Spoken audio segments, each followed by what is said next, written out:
Então, nós já conversamos sobre plano de parto, já detalhamos sobre especificamente o trabalho de parto e falamos que o plano de parto ele se divide em três, que é o momento do trabalho de parto, o nascimento do bebê e o pós-parto. Hoje eu vou aprofundar no momento do nascimento. Então, a mulher entrou no hospital, ganhou, o seu bebê e brigou, fez valer os seus direitos, para um atendimento humanizado, para que bebesse água, para que não fizesse episiotomia, etc, etc, nós já falamos. E aí chega então na hora do atendimento do bebê, deixa para lá? Não, né? Então, são questões que eu vou abordar aqui agora nesse vídeo sobre o plano de nascimento. Eu já até comentei no vídeo anterior que em alguns casos, a mulher já tem alguma questão diagnosticada anteriormente, ou o próprio bebê, e o plano de parto não vai ser possível, mas o plano de nascimento, ele sempre vai ser possível, porque alguma coisa especial você pode pedir para que aconteça com seu bebê, ou para que deixe de acontecer, aqui nós vamos tratar de um plano de nascimento de um parto normal ou cesárea, sem intervenções dramáticas, certo? Então, o que é importante no plano de nascimento? O que é importante com essa chegada do bebê? Que continue sendo respeitoso e humanizado. Isso significa que, após o nascimento, na primeira hora após o nascimento, o melhor lugar para o seu bebê é em cima do seu colo. Na primeira hora, Vanja? Na primeira hora após o parto, o melhor lugar para o seu filho, a sua filha, é em cima de você, grudada no seu colo. Vamos pensar assim, passamos 9 meses dentro do útero da mamãe, E a primeira recepção é sair correndo às pressas, numa necessidade de pesar, de medir, como se a criança fosse crescer no próximo minuto, Como se ela fosse emagrecer vários quilos dentro da primeira hora, e de fazer diagnósticos, de furar, de vacinar, e sendo que tudo isso é um choque muito grande para a criança. Então, isso não é respeitar a criança, isso não é um atendimento humanizado. O que é humanizado é o que for mais próximo do biológico, do natural. Então, o mais próximo do biológico, do natural, é ficar no colo da mãe. Ali no colo da mãe vão acontecer várias coisas importantes. Por exemplo, nesses primeiros minutos de vida, vai ser o único momento que você vai conseguir sentir o cheiro original do seu filho. Nunca mais você vai poder sentir esse cheiro. Porque, lembra, nós somos mamíferas. E se nesse momento você não tem um reconhecimento do cheiro do seu filho, você pulou uma etapa na sua natureza de mamífera. Então, nesses primeiros minutos de conhecimento, tanto a mulher quanto o homem, ou seja, a mãe e o pai, devem cheirar o seu bebê, identificar, essa é a minha cria. E é um cheirinho todo especial. Várias mulheres que tiveram a oportunidade de viver essa experiência confirmam que esse cheirinho é um cheirinho diferente. É o cheiro do amor, é um cheiro doce, suave. E depois, que der banho, acabou.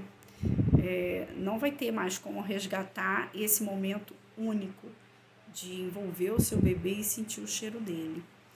E a primeira experiência de vida que a criança está sentindo, ela deve ser no colo da mãe, onde ela vai continuar escutando o coração da mamãe, a respiração, a voz da mãe e a emoção da mãe, né? Tudo isso ela vai viver no colo da mãe.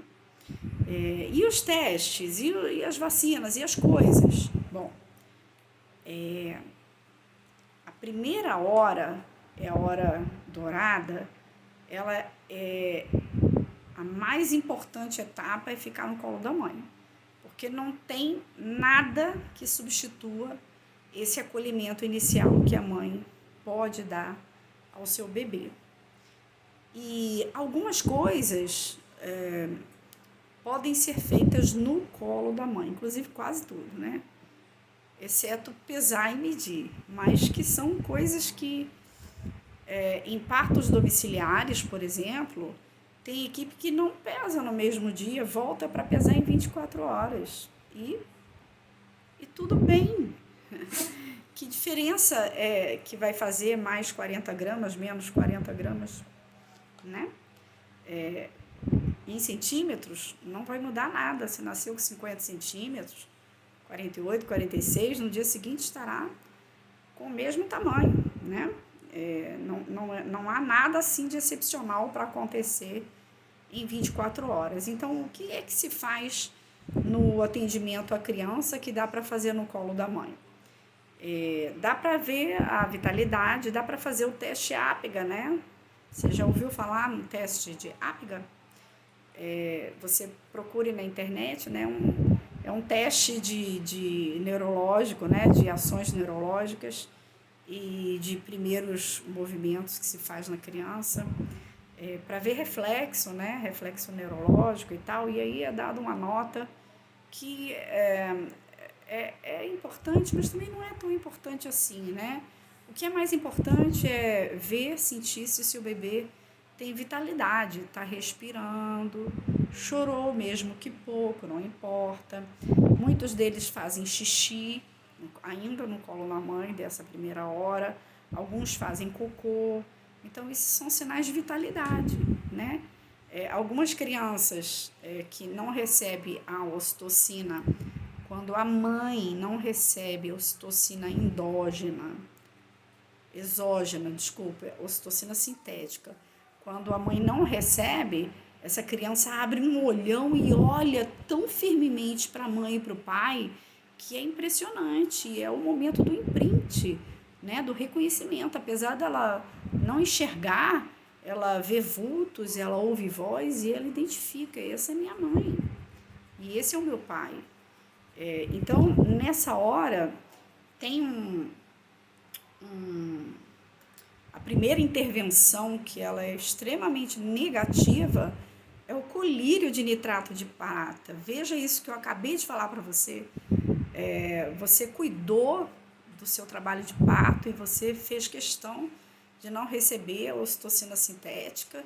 Você viveu esse trabalho de parto, esse expulsivo, com toda essa intensidade, e na hora de curtir o olhão do seu bebê, ele recebe 2 gotas, uma em cada olho, do colírio de nitrato de prata, que queima, arde, faz ele fechar o olho, e se ele enxergava pouco, agora ele enxerga quase nada.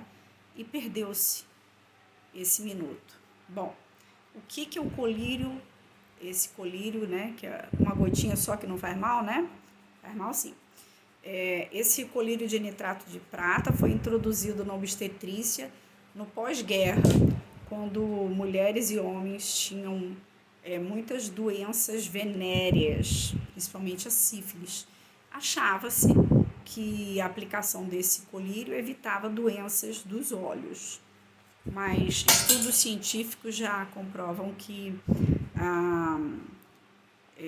a utilização do colírio, ela não tem a ver com contaminação nos olhos, né? E busque mais para ler sobre isso, tá? E, infelizmente, nas meninas, elas vão receber essas 2 gotinhas, uma em cada olho e uma gotinha na vagina. E eu já falei para vocês que queima. Que tal sentir a sua vagina queimar na hora que você nasce? Que tal? Que experiência é essa? E por que as meninas recebem essa gotinha? Vamos procurar saber? Tem alguma coisa a ver com a crença geral que o feminino é sujo? Vamos pensar um pouquinho sobre isso. Então, no seu plano de nascimento, você pode dizer que aceita alguns protocolos ou pode orientar como você gostaria que fosse a recepção do seu bebê, e você desautoriza algumas coisas, como, por exemplo, o nitrato de prata. Às vezes está escrito no plano de nascimento, mas a equipe não leu. Então, é a hora que o pai vai estar junto e dizer, não autorizamos a colocação do colírio. Mas se você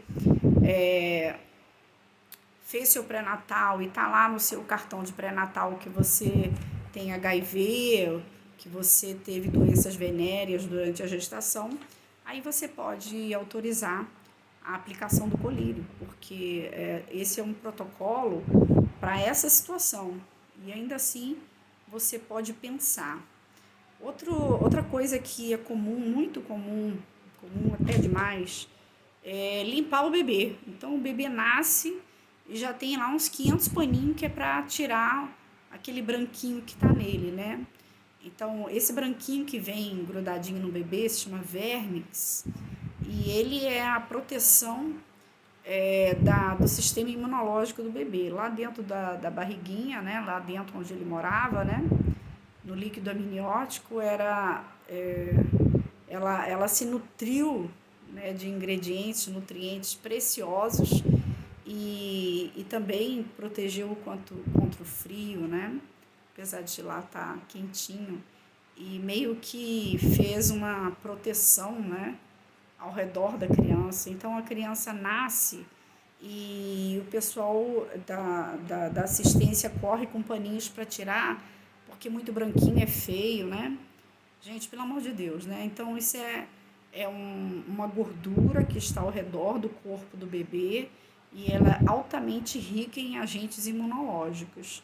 Então, não é para limpar, até porque com 20 minutos após o nascimento, se ninguém passou nenhum paninho na criança, ela está rosada e sem nenhuma marca de branquinho, porque a pele absorveu rapidamente todo aquele conteúdo que estava guardado para dar aporte imunológico para o seu bebê. Então, vernix não se limpa, né? Algumas pessoas algumas pessoas da assistência, gostam de lavar a cabeça do neném, porque vem grudadinho algum pedacinho de sangue, alguma coisa. Posso dizer para você, não é para lavar. A criança não toma banho. Ela precisa de estar com todo aquele conteúdo que ainda estava grudadinho nele dentro da barriga.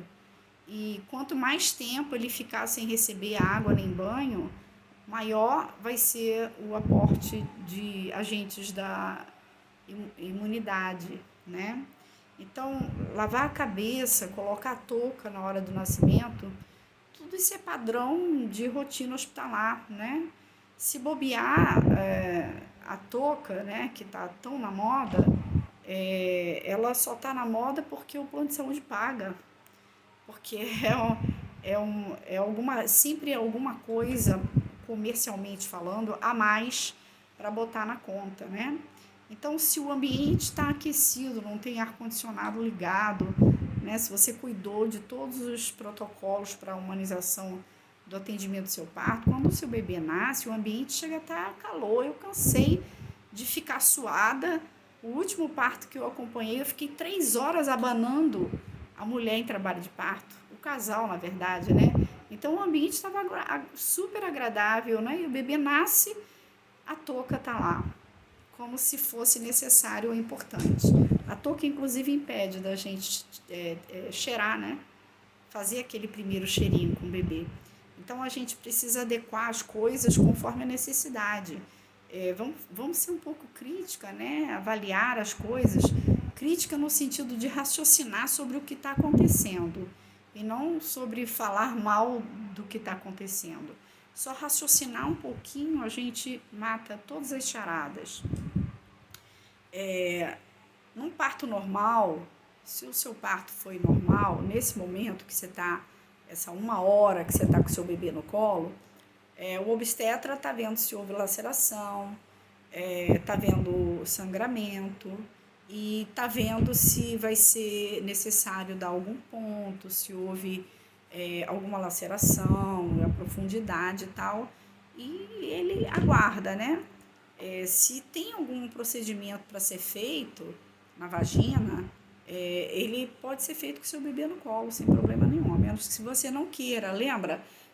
Respeitar uma mulher é ser de acordo com o que ela quer. Então, se você não quiser que seu bebê esteja com você enquanto a placenta sai, enquanto dá ponto, isso é com você. Aliás, a placenta, a gente volta naquela questão, né? Existe uma pressa em cortar o cordão umbilical, sendo que a placenta, né, ela vai ser importantíssima nessa primeira hora de vida da criança, porque ela é rica em vitamina K. E a vacina, a injeçãozinha, né, de vitamina K, que é dada imediatamente após o nascimento do bebê, disse que é para prevenir sangramentos. Mas se o cordãozinho ficar ligado ao bebê sem cortar, ele está recebendo uma quantidade grande de vitamina K exatamente para isso, né? Aliás, como é que a gente sabe que precisa de vitamina K ao nascer, né? As pessoas têm um nível, um grau de estudo muito importante, mas acabam utilizando, né, os estudos para fazer intervenções artificiais. Então, a placenta é rica em vitamina K, né, além da ocitocina e de todos os outros hormônios. Se o cordão do bebê continuar ligado ao bebê, né, placenta e bebê continuarem unidos muito tempo, a necessidade de vitamina K, ela cai. Daí você pode avaliar se há necessidade de vitamina K, ou foi um trabalho de parto longo, demorado, teve intervenções, recebeu medicamentos, aí faz a vitamina K. Mas foi um trabalho de parto longo, mas foi harmonizado, foi um expulsivo tranquilo, né, sem intervenções, para que vai precisar de vitamina K? Só se cortar rápido o cordão. Então, vamos pensar nessas coisas, leia sobre o assunto. Aqui eu trago os principais assuntos, mas eu quero que você leia, que você estude e que você decida quais são os procedimentos realmente necessários, quais são as intervenções realmente necessárias e quais não são. Ainda vamos observar que no nascimento domiciliar, nenhuma dessas intervenções será feita. E quando a equipe de enfermagem oferece alguma dessas intervenções, ela pergunta, né, se os pais autorizam, se eles querem, tudo é conversado. Assim também deve acontecer no centro obstétrico, no ambiente hospitalar. Se o seu bebê nasceu de cesariana, ainda assim o seu bebê pode ficar 30, 40 minutos em cima do seu peito, com toda certeza. De preferência sem aquele monte de panos, né? Porque pele a pele é uma coisa, pano a pano é outra coisa, né? O que acontece nesse momento que a mulher fez a cesárea é que ela tá com os 2 braços amarrados, né? Um com soro, outro com aparelho de pressão, né? Como se estivesse crucificada, impedida de se movimentar. Então, nessa hora, você pode solicitar a equipe de enfermagem que solte seus braços para você poder abraçar o seu bebê. Hoje em dia, isso é uma prática comum e você pode solicitar, que é para você interagir melhor com o seu bebê, segurar, né? Então, nesse momento da cesárea também, os médicos continuam fazendo os procedimentos, né, no seu abdômen, costurando camada por camada, fazendo a limpeza, enfim, todo o protocolo de suturas que tem após uma cesárea, e o seu bebê pode ficar em cima do seu colo por um bom tempo, pelos mesmos motivos anteriores. Inclusive, o cordão, né, pode ficar unido à placenta muito tempo. Existem filmes sobre isso, falas. Busquem, tá? Busquem e decidam o que você acha que é melhor para a recepção de um ser que você gestou, né, que esperou, que amou e que cuidou durante 9 meses dentro de você. Depois que você liberar, então, a sua criança, ela vai ser medida, pesada, e a partir daí, se ela não está mais no colo da mãe, o pai não sai mais de perto. Criança não sai de perto de pai e mãe nunca, nenhum momento, principalmente dentro do centro cirúrgico. Então, alguém que está te acompanhando agora passa a acompanhar o bebê e você fica sozinha no final dos procedimentos da obstetrícia, tá? Nesse momento vão fazer a vitamina K, vão fazer a história do colírio, se você permitiu. O pai tem que estar atento ao que está no plano de nascimento e deve receber uma vacina de hepatite, que também é um contrassenso, porque durante a gestação você fez todas as etapas de vacina e, pela lógica, né, ela está vacinada. Vão fazer mais testes neurológicos, luzinha nos olhos, reflexo, cosquinha na sola do pé. Tudo isso vai ser feito assim que sair de perto de você, vai estar num bercinho aquecido, vão colocar a fralda e fazer aquele pacote de neném, né, tadinho. E uma coisa muito importante é você se certificar que não vai ser oferecido ao seu bebê nenhum complemento alimentar. Infelizmente, é protocolo em alguns hospitais menos humanizados. É importantíssimo proibir esse primeiro gole de complemento de leite artificial. Existem estudos que falam que a partir daí a criança já pode adquirir alergias alimentares que vão atrapalhar o resto da vida. Então, fiquem atentas, né, a que não seja oferecido nenhum tipo de complemento ao seu bebê. O seu leite vai chegar do 2º para o 3º dia e antes disso o seu bebê vai chupar o colostro. Eu vou avançar aqui um pouquinho nessa questão para dizer que quando o bebê estava dentro do útero, o estômago dele era colado, fechado. Passava só um fluxo mínimo de água do líquido amniótico. Quando ele nasce, ele não tem o estômago dilatado. Quando ele chupa o colostro, uma quantidade mais ou menos de 1 colher, né, de tanta que ele chupa por 1 hora, para consumir mais ou menos 1 colher de sopa de colostro. E o colostro é tão rico em nutrientes, né, e é tão calórico que essa criança dorme de 2 a 3 horas com essa nutrição. Então, a natureza ela é perfeita e sábia. O seu bebê não precisa tomar um copinho de leite, 30, 40 ml de leite ao nascer. Isso é uma violência que se pratica com a criança. A criança tem o estômago fechado praticamente, né? Não tem dilatação nenhuma. Então, a dilatação do estômago do seu bebê vai vir na velocidade de que o seu leite vai vir.